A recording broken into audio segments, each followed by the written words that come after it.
This is what Allah gives us the reminders. Abu Abdullah Muhammad ibn Ahmad al-Qusri relates that in Istanbul, there was a governor, he died.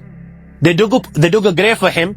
When they were on the verge of lowering this body inside the grave, do you know what they saw inside the grave? They saw a black snake waiting for him inside the grave. They were terrified. Naturally, they were terrified. They didn't want to bury this guy inside this grave. So they dug another grave. Now they've spent hours digging the second grave. They're on the verge of lowering the body inside the grave. And you know what? The same snake they saw in the first is waiting in the second. They dig a third grave. A third grave. And they find, when they're on the verge of lowering this grave, all of a sudden, out of the blue, they find the same black snake inside the grave. I ask you, my young friends, you know, on that particular occasion, that narration, what do you think it suggests? How many graves do you think they dug on that day?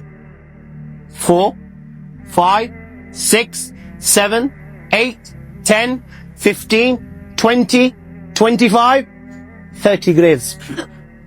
The narration says that on that day, they dug about 30 graves. Every time the grave was dug and they were on the verge of lowering this body inside the grave, they would find the same black snake waiting. Where are you going to hide?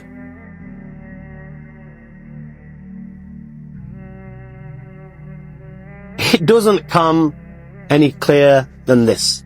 Where are you going to hide? Where? Allah. You know, even when you've gone 6 foot under, you can't get away. You've left the dunya and you've gone 6 foot under and you think you've got away with it. This is where it will begin. You know, fed up after digging so many graves, they consulted the ulama. What should we do with this person?